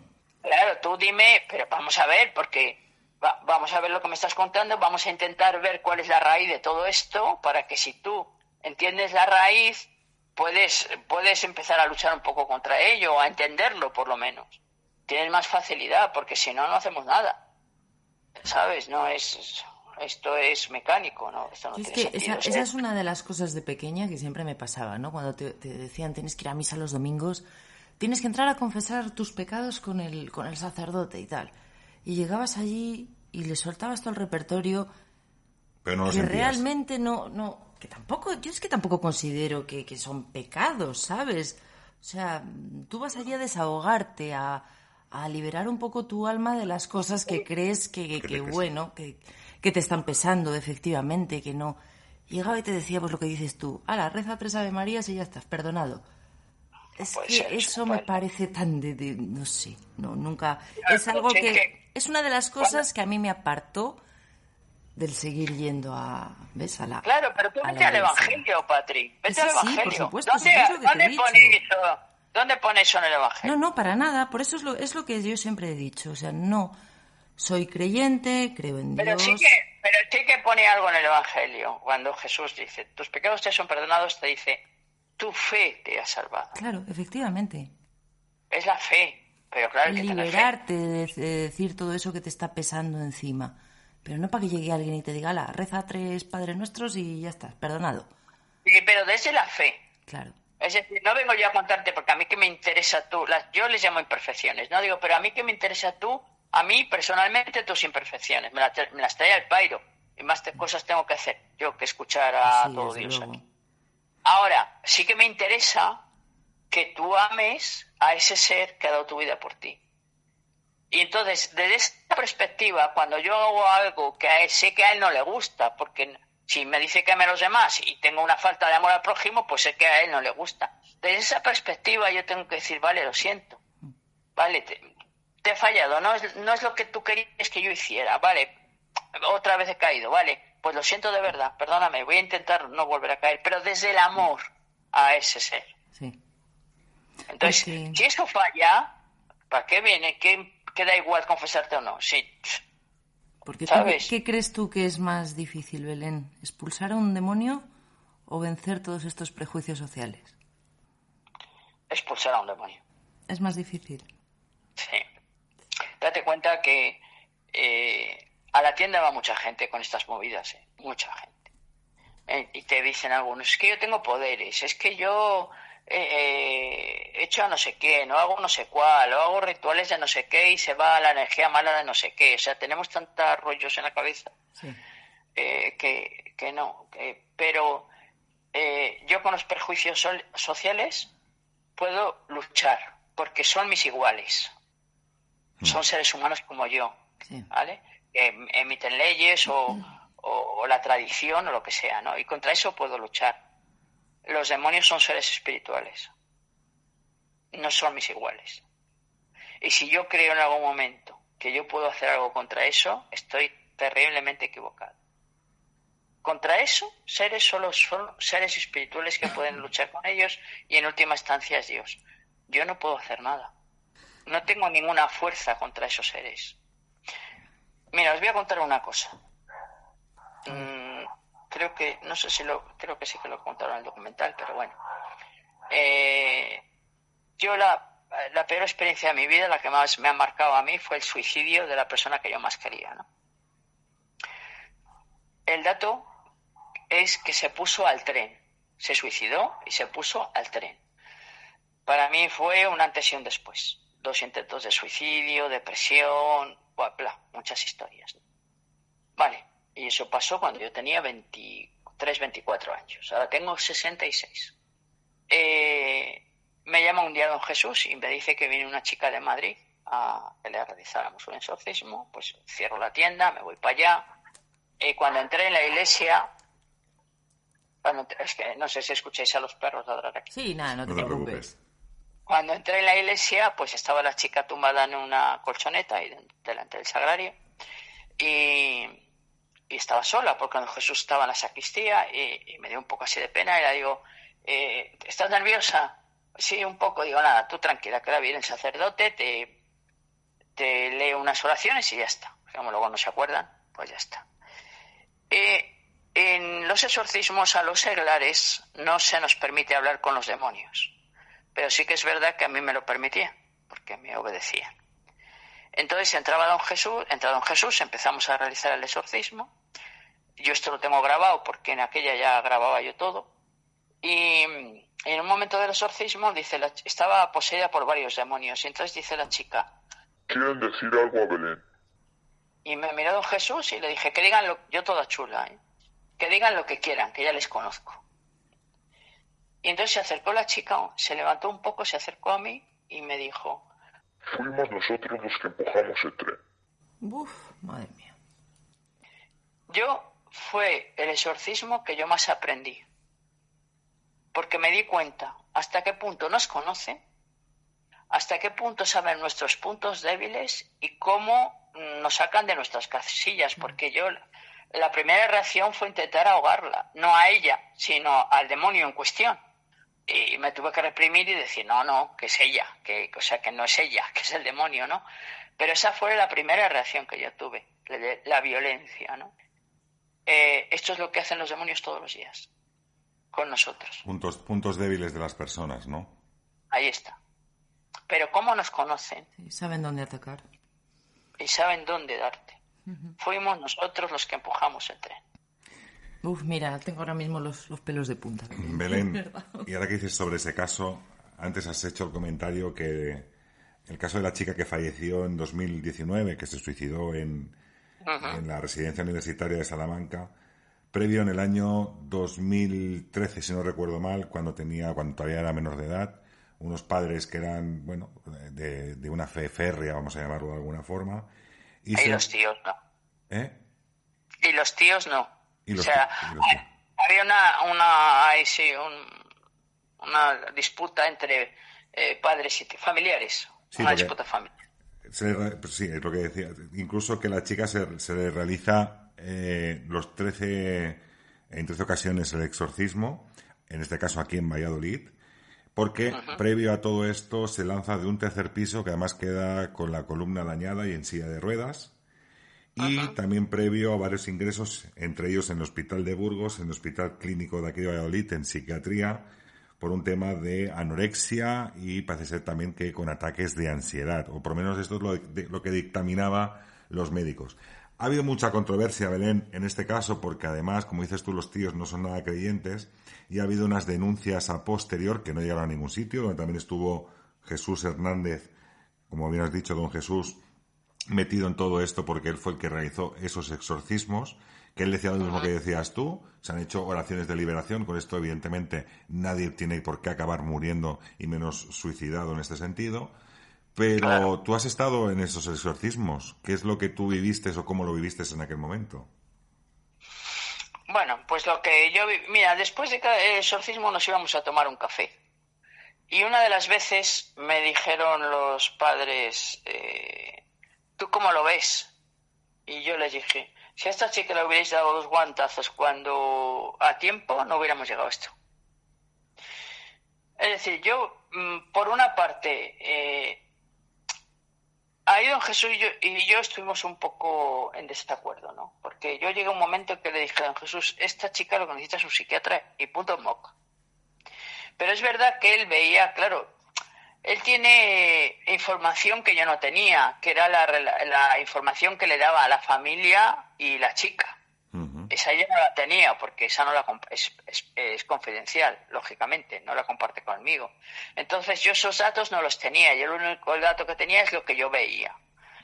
Lo que yo veía es que había una relación familiar nefasta, que la chica estaba en el medio y que la chica utilizaba para su beneficio en ese momento, o para lo que ella creía. Y yo a la conclusión que llegué es que esta chavala tenía una enfermedad mental. Y sigo creyendo en eso, pero claro, no lo sé. Es decir, si don Jesús, yo siempre me fiaba de él, si don Jesús creía que había que seguir haciendo las exorcismos, pues yo pensaba que por algo sería. Y ¿vale? Lo que la chica dijo de malos tratos, de que se la pegaba y todas esas cosas, todo eso era falso. Y era una forma de manipular a la familia, a la familia, porque utilizaba a los tíos para manipular en contra de los padres, ¿no? Pues bueno, pero es una apreciación personal mía, que claro, yo tampoco tenía datos para llegar a la conclusión de la que fuera, ¿no? Porque terminó mal, pero hubiera terminado mal igualmente. O sea, practicando exorcismos o no, hubiera terminado así. Porque, Belén, en todo momento se refieren que o los padres tienen el pensamiento de que está endemoniada o poseída, porque ella refiere tener un sueño donde ve a un demonio que la está intentando ahogar en un río. ¿Es así? Mediante sueños. Vamos a ver, eso es lo que dicen. Yo no te puedo decir si eso es verdad, porque esa información yo no la tengo. Esa información la tenía don Jesús. Es decir, lo que le dicen los padres, la información que le dan los padres, lo que le dice la chica a nivel personal, yo no tengo esa información. Uh-huh. Vale. Entonces, de los periódicos, yo ya tengo experiencia de que, bueno, pues a veces la mitad y al revés. Sí. Entonces, no te puedo asegurar que eso fuera así, porque no tengo esa información. La información que tengo es de lo que yo veía. Lo que yo veía en el exorcismo. Pues yo no hablé en otro. Por ejemplo, ahora cuando a mí me llegan los casos, la información de primera mano la tengo yo, porque hablo con la chica, hablo con la familia, miro los documentos, y la tengo yo esa información. En ese momento yo no la tengo, la tiene don Jesús, a no ser que fuera un caso que llevara yo directamente. Entonces sí que tenía acceso a eso. Pero si lo llevaba él, a mí él me llamaba y me decía, vente para acá. Y yo me iba para allá y le ayudaba en los exorcismos, punto en boca. No, yo no le preguntaba, no profundizaba con él en los casos. No, entonces no te puedo decir si eso era verdad o no. Uh-huh. ¿Y qué veías en esos exorcismos? ¿Algo denotaba que podía ser que estuviera endemoniada o realmente se podía ver que era también una enfermedad mental? Yo he pensado siempre que era una enfermedad mental. Pese a todo lo vivido, ¿eh? Sí, pese a lo que yo veía, de hecho sí se lo dije. Y yo creo que ya en los últimos exorcismos que pasó yo ya no estuve. Uh-huh. Yo creo que en los 3 últimos o 4 últimos ya no estuve, porque no estaba de acuerdo, no pensaba que era una enfermedad mental. Y los padres seguían creyendo, pese a todo ello, que estaba endemoniada. Entiendo. Sí, los padres siguieron con don Jesús y siguieron con don Jesús, pero yo no pongo en cuestionamiento eso, porque don Jesús sabía. Es decir, si él seguía haciendo los exorcismos, supongo que sería porque él tenía una información privilegiada que yo no tenía. Claro. ¿Entiendes? Porque si no, también él hubiera parado. Si hubiera visto claro que hubiera sido una enfermedad mental, pues hubiera parado y como en otros casos, ¿no? Ha habido casos que le llegaban y decían no, ya está. O hacía un exorcismo o dos y le decía, mira, ya está, no vuelvas porque lo que tienes que hacer, pues eso, llevar una vida de fe, tal y que cual, y ir al psiquiatra.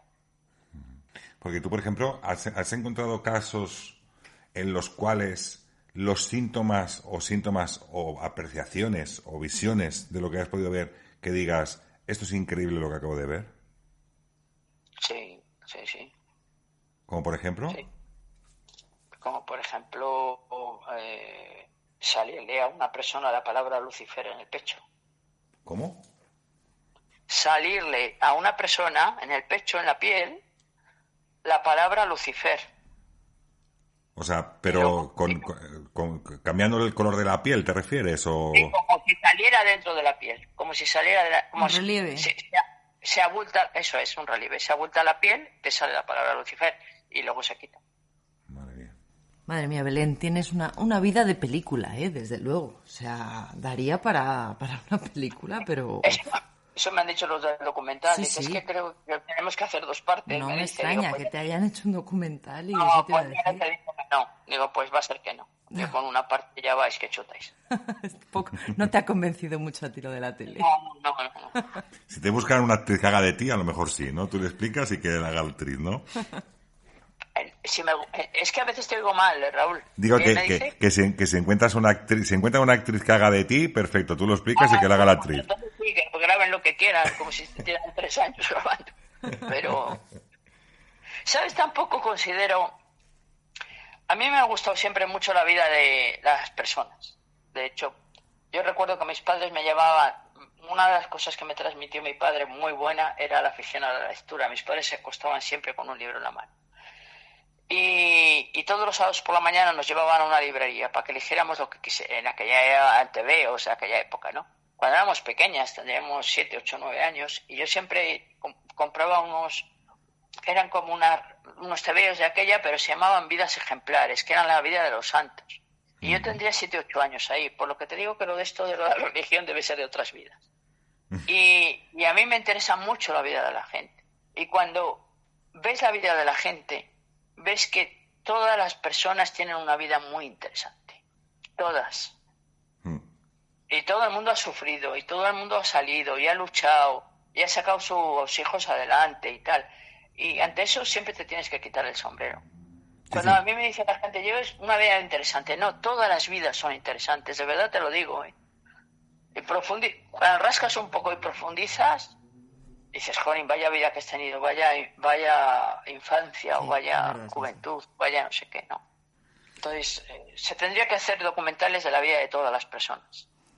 Bueno, yo creo que a veces con ejemplos claros, y en este caso, fíjate, y vuelvo a incidir lo mismo que comentaba sobre lo del padre Manel. Hay vidas en las cuales sí que es cierto, ya no hablemos quizás de lo interesante, pero sí quizás lo que pueden llegar a enseñar, y yo creo que eso también es lo apropiado en este sentido. Quizás sea la bondad, el amar al prójimo como te amas a ti mismo, que yo creo que eso es lo principal en ese sentido, y el aprender a respetarnos en una sociedad en la cual, bueno, pues estamos viendo incluso guerras por todas partes y faltas de respeto en ese sentido hacia los seres humanos, simplemente en ocasiones por territorios, ¿no? Y ahora me refiero a Ucrania, me puedo referir tranquilamente, en este caso, lo que están haciendo los judíos, ¿no? Que parece que tampoco aprenden de alguna forma todo esto. No aprendemos, repetimos y repetimos y repetimos, sí. Y ahí Dios nos dirá, ¿dónde está tu hermano? Como le dijo acá Abel con Caín, o a Caín con Abel en este caso. ¿Dónde está tu hermano? Y ahí Dios nos preguntará, Dios cuando nos moramos no nos va a preguntar cuántos estudios tenías, o los pecados que has tenido, o las cosas buenas o malas que has hecho, ¿no? Nos va a preguntar cuánto has amado, y no hay más, Entonces, amar al que tienes al lado, ya, no te digo yo enamorarte, ¿vale? Pero amar al que tienes al lado, decir, es que es mi hermano, es que es un ser vivo como yo. Entonces, o vamos todos de la mano a este planeta, o vamos como vamos, que estamos repitiendo conductas continuamente. Y quizás con esa conducta menos exorcismos existirían, posiblemente, ¿no? Hombre, evidente, es una lucha, ¿eh? El bien y el mal es una lucha. Se da aquí, se da en la persona, se da en tu comunidad, en tu familia, se da en tu comunidad, se da en tu país, en el mundo y en el otro lado, porque Dios dice, como es arriba, es abajo. Yo no sé. Entonces, en el mundo espiritual también existe esa guerra. Eso te iba a decir, o sea, ¿podemos estar provocando nosotros mismos, digamos, esta entrada, hombre, claro que lo de demonios, de no sé cómo denominarlo? Pero mira, y ahora además, no sé si yo no he vivido en otras épocas, no sé si en otras épocas, pero en esta época en la que estamos viviendo, lo que yo denoto es que estamos abriendo puertas hacia el mal. Eso te voy a decir. Lo que pasa es que nos también, estamos metiendo en camisas de 11 varas. Filosóficamente hablando, también es verdad que tiene que haber un equilibrio, es decir, la luz no existe si no existiera la noche, y el bien no existiría si no existiera el mal. Entonces tiene que haber un equilibrio. Sí que es verdad que la balanza a veces puede declinar más, que el lado malo sea más que el bueno, o que la noche dure más que el día. Eso puede Raúl, ser. tú me estás hablando de la dualidad. Sí, pero... pero Dios no es dual. Eso de que la luz tiene que existir porque existe la noche, no. La luz puede existir sin más. Pero no la interpretaríamos como luz porque sería un todo, Belén. Bueno, es decir, no la distinguiríamos porque no habría lo contrario. Vale, tú la puedes interpretar de una manera u otra, pero en el momento que interpretamos metemos la dualidad. Sí. Y claro. Dios no es dualidad. Entonces, pero el mal es Belén, porque existe la luz o al revés. Belén, tú fíjate que Dios creó al hombre y a la mujer, al macho y a la hembra. Existe la dualidad que la creó el Dios. Uh-huh.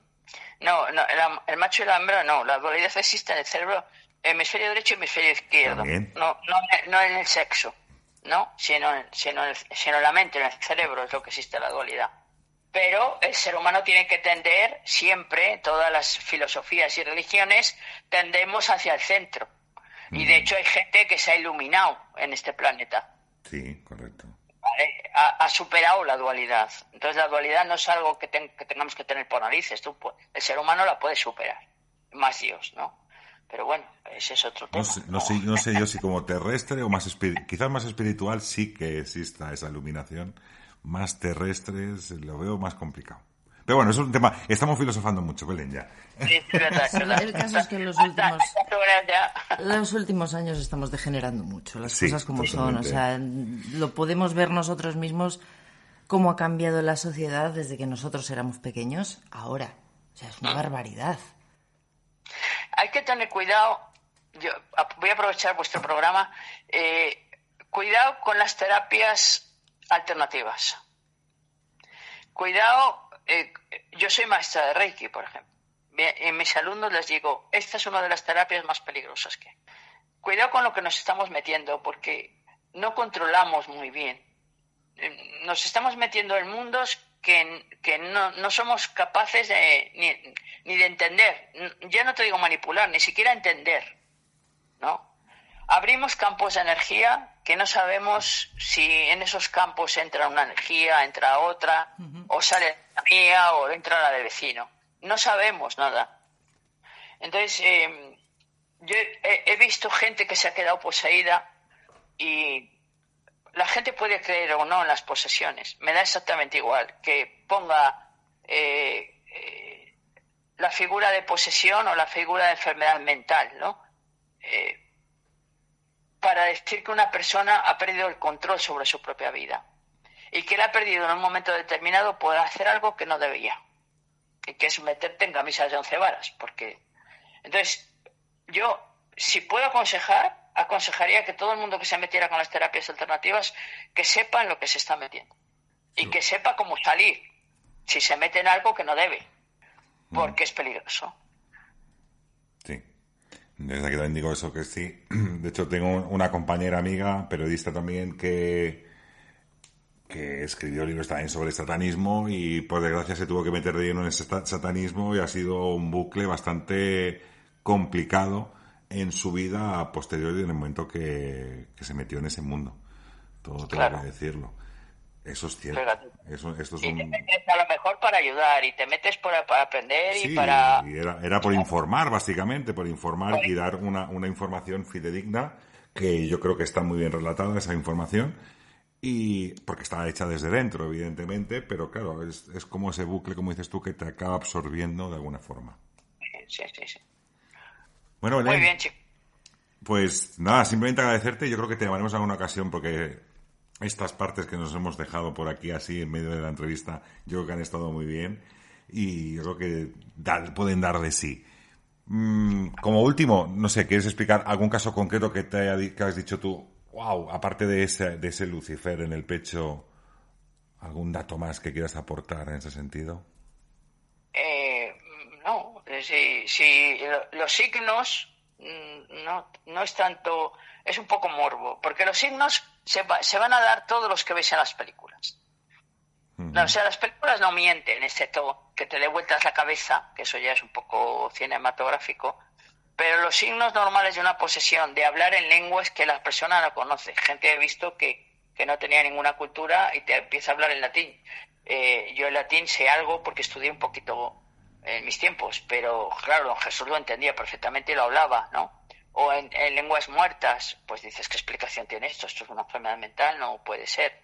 O la fuerza... ¿Levitar? Levitar, puedo decirte, a lo mejor lo vi, no lo sé, porque también la cabeza te juega malas pasadas. Y en todo caso sería 1 milímetro, ¿vale? Pero puede ser... pero no me gustaría que la gente se quedara con el morbo, porque esos son del morbo, ¿no? Son signos exteriores que realmente lo que uno tiene que profundizar es por qué esa persona hace esas cosas que hace. Porque una persona puede tirar de 40 kilos, puede tirar a 4 personas, por ejemplo. Aunque mentalmente se puede dar el caso físicamente, ¿no? No tiene que haber una posesión. Pero si unes a esto otra serie de visiones que estás viendo ahí y las metes en un saco, dices, no, claro, una puede tener una explicación, pero 10 a la vez ya no. Claro, pues te decía que hay síntomas, digamos, fidedignos de que puede ser una posesión. Por ejemplo, lo que tú decías de una persona de 40 kilos, quitarse de en medio a 6 personas, existe lo que se dice la descarga de adrenalina en este sentido, te lo explica la psicología, vamos a llamarlo así, que te dice que incluso la típica madre cuando atropellan a su hijo es capaz de levantar un coche de 300 kilos por sacar a su hijo debajo del coche. Es esa descarga de adrenalina que te hace una supermujer. Pero tú dices, ¿una descarga de adrenalina todas las semanas? Puesto. O sea, lo que te hace levantar el coche es que vas a ver a tu hijo que si no te muere, pero el que tú estés tumbada delante de un altar en una colchoneta, pues no tienes no hay nada que te produzca una descarga de adrenalina, nada más, ¿entiendes? No. ¿Y tú has visto...? Perdona, sí, dime. No, te iba a decir, ¿tú has visto, por ejemplo, a alguna persona de estas que le habéis hecho algún exorcismo, realmente expulsar de su cuerpo objetos, como dicen, que se han tragado, que son prácticamente imposibles de haberse... No, eso es el Padre Amor. Eso te hablaba el Padre Amor. De Fortea tampoco lo ha visto, ¿eh? Ajá. El Padre Amor sí, el exorcista del Vaticano, ¿no? En Italia. Sí que habla de esa fenomenología. Yo no la he visto y Fortea, yo que se lo he preguntado a Fortea y tampoco lo ha visto. Bueno, Mossèn Cinto Verdaguer en Cataluña, en Barcelona, Mossèn Cinto Verdaguer explicó un caso que tuvo de una niña que corría de rodillas y que cuando realizaban el exorcismo esputaba, en ese sentido, escupía clavos, alfileres y agujas, que incluso los padres estuvieron vigilándolo durante tiempo. Por eso te decía que tampoco sabemos a dónde termina la ficción y dónde empieza lo Hombre, en estos casos, cuando, por ejemplo, en el caso de Mossèn Cinto Verdaguer, está claro que en sus libros recoge esos exorcismos y habla de... Vamos, si tú te tragas un alfiler o varios alfileres, te garantizo que vas de cabeza a urgencias sí. Y casi al cementerio, prácticamente. Y en el caso de esta niña... A ti te hablan porque es un caso muy excepcional, pero cuando te habla... Claro, el Padre Amor hacía miles de exorcismos. Miles. Entonces, claro, que se dé 1 o 2 casos así, pues entre miles sí. Si tú haces... como uno a la semana, 1 al mes al principio, 3 a la semana, pues es difícil encontrar, ¿no? Ajá. Tampoco es algo que pase así, pero claro, si hay otras personas adultas serias que te están diciendo que eso pasa, yo no tengo por qué no fiarme de eso. No, claro. Claro. Yo eso no lo he visto otras cosas, pero eso no, precisamente.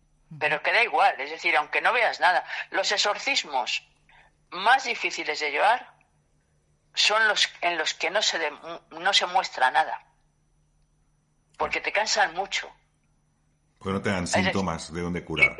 Claro, si tú no ves un síntoma de decir, jolín, en el Evangelio te habla de que son diablos mudos, no hablan, no se muestran, y tienes que tener la suficiente aguante, suficiente fe como decir, vale, a lo mejor me estoy equivocando, empiezan las dudas. A lo mejor no es verdad, a lo mejor me está engañando, a lo mejor no es una posesión, estoy perdiendo el tiempo, con lo bien que estaría yo en mi casa, ¿no? O me está engañando esta chica o este chico. Es decir, empiezan muchas dudas y tal, y esos son los exorcismos, porque mientras que haya fenomenología, dices, vale, está claro, hay que seguir. Claro que hay una posesión o hay una influencia o que hay un demonio. Los otros, tuve yo un niño.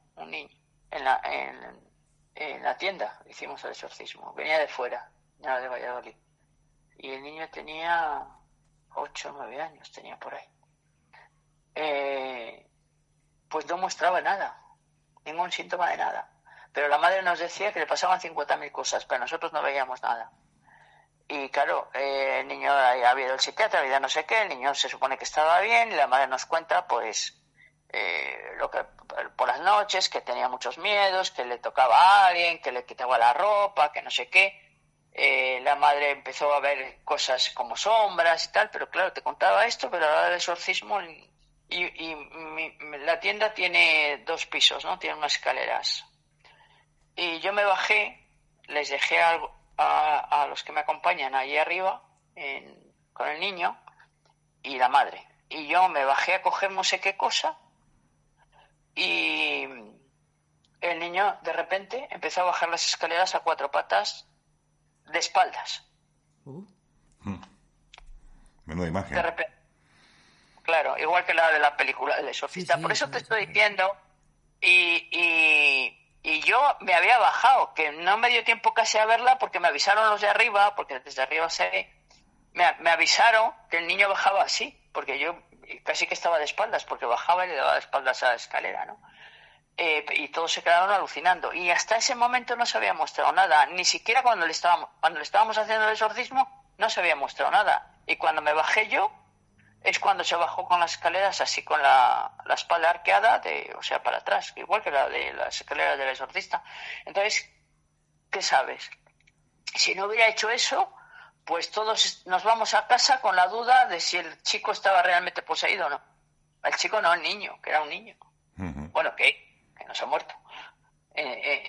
Entonces los exorcismos más difíciles son los que no se muestra nada y tienes que ir una semana y otra semana y otra semana. La persona se cansa también. Claro. Tiene que ser agotador. Totalmente. Mía. Bueno, Belén, pues ahora sí que... Porque prácticamente hora y media llevamos de entrevista. Hora y media llevamos aquí. Más que entrevista, yo creo que es podríamos estar un diálogo. Otra hora y media tranquilamente. Yo diría que es un diálogo más bien, yo creo que explicativo en este sentido, sobre todo por la fe, ¿no? Muchas veces atendemos que realmente tenemos que buscar en nuestro propio interior, como dice Belén en esas llamadas, atender esa bondad que tiene el ser humano y no guiarnos por la maldad que también, aunque Belén me rectifique esa dualidad que puede llegar a ver. Belén, un placer enorme tenerte aquí en Nébula y como somos vecinos, nos veremos por la calle, tomaremos un café, tú con tu alzacuellos. Eso queda pendiente, seguro. Totalmente. Oye, muchísimas gracias, Belén, de verdad, yo te lo agradezco personalmente muchísimo, que ha sido un placer. Y bueno, pues que aquí en Nébula tienes tu casa, ya lo sabes, para siempre que quieras. También, ya sabéis, ya sabes tú dónde tengo la tienda, pues también cuando queráis. Por supuesto. Me veis. Que yo encantada también, de que haber estado charlando con vosotros y que esto, por lo menos que sirva de aviso, ¿vale? Al personal. Pues un abrazo enorme, Belén. Venga. Muchísimas gracias. Hasta luego, adiós.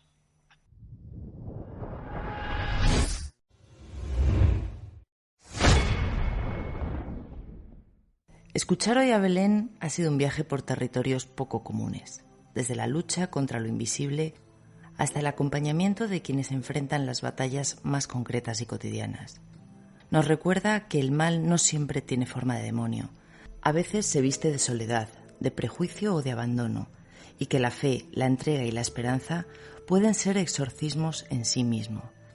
Gracias por mostrarnos tu vocación, que no se limita a los muros de una iglesia ni a los ritos extraordinarios, sino que se despliega también en la vida diaria, allí donde una familia busca apoyo o alguien necesita recuperar la luz.